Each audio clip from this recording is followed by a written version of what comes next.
Okay, so this is a 2016 Renault Zoe. I'm just digging into what's really gone wrong with this car.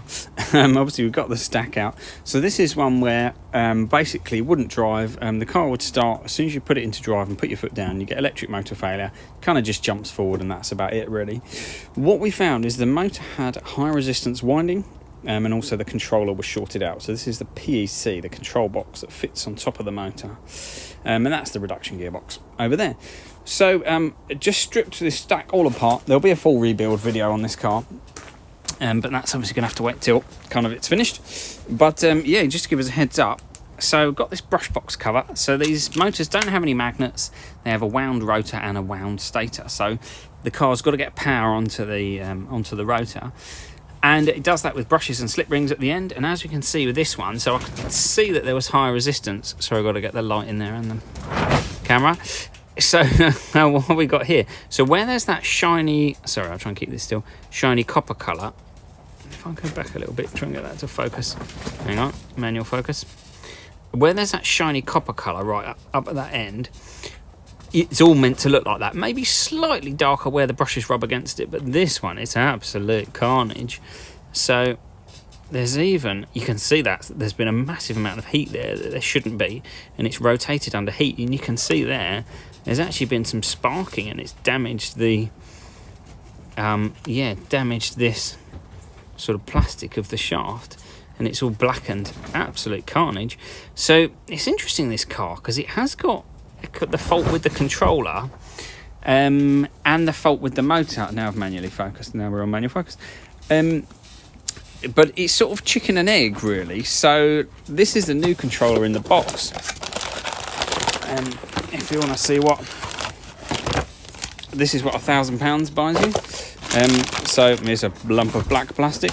But yeah, there's a that white bit at the bottom there, you can just about see, is a transistor block.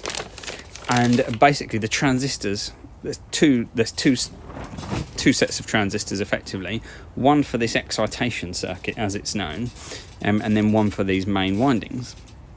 And that excitation one has got a short through it.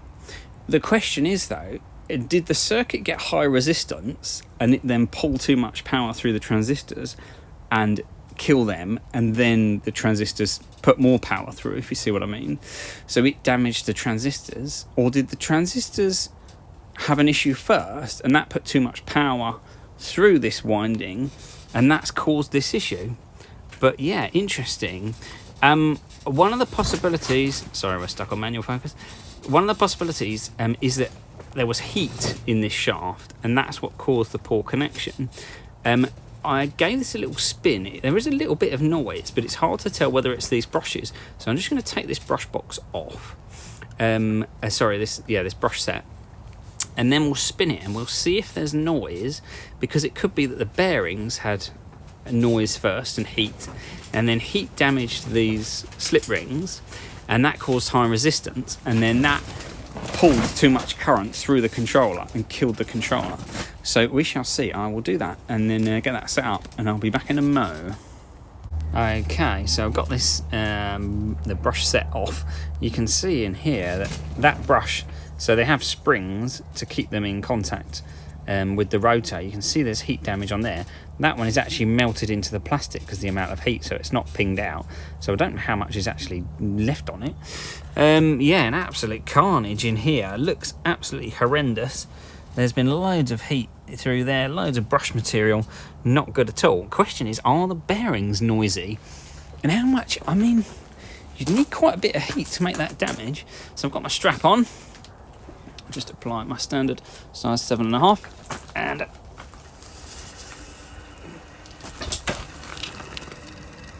there is a bit of noise there.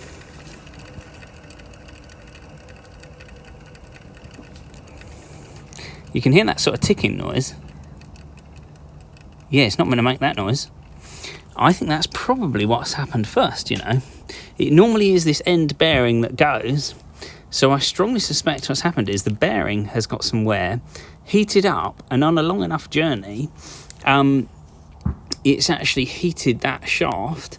The heat has caused an issue with these slip rings, and that has eventually sort of really heat burn damaged the slip ring, and I think it's pretty slightly unfortunate that then the poor connection sucks more current out of the out of the controller, and I think that's what's happened. Yeah, if you've got some insights, let me know. I'm kind of fascinated with this stuff. I did computing it, sort of a reasonably advanced level, but I kind of wish I'd done electronics, really, because I find this stuff kind of fascinating. But that is horrendous, isn't it? And it's actually still been rotating while it's been sparking away, hasn't it? I mean, it's very pretty, but absolutely horrendous, totally useless. So yeah, good job we got a new motor. But yeah, quite interesting. If anyone can think of any other sort of tests to do on here, actually one thing I'm going to do, having just said that, let's just check the resistance, if we can get a connection through this winding. So can we get anything resembling a decent connection? Oh yeah, we got 9 ohms. Oh, that's actually quite good. So that winding is okay, and it's okay to here. So the high resistance that I found was literally the connection here. It's literally this bit of connectivity, and that's what's causing the issue. I suspect it's probably had a bit of high resistance, and then they've kept driving it, haven't they? Not realising because it's not making a noise, and then eventually that resistance has damaged the controller. Yeah, and burned that out. Interesting, yeah. Fun and games. It's only done about 60 odd thousand, this car.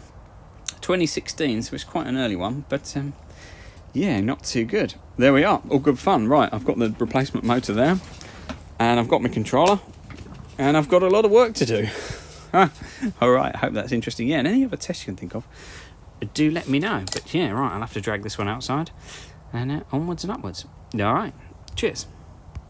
Okay, so I just thought I would do a little comparison. I've just swapped the motors over, so this is my new one. Apologies, there's a little bit of wind. And this is what it's meant to look like. Nice and shiny, a little bit of darkening on there, but you'll always get a bit of the sort of brush material. It's obviously abrasion, it's rubbing against it. But yeah, that's... Sorry if I stop waving the camera around. That's what it's meant to look like. Yeah, so this is the new motor that's going to come in the car. So yeah, there'll be a full rebuild video on this. But interestingly... There's a little bit of surface rust there. You can see that moving in and out. That's the rotor position sensor. And then that ring gets closer. You see it's gone further away, and then it'll get closer again. And that's how the rotor position sensor works, basically. And that's got a bit of surface rust, which is not too good. So yeah, got a new one of them. And it's upside down. And yeah, I'm going to stick that on. So there we go. All good fun. Hopefully that's interesting. And I'll catch you later. Cheers.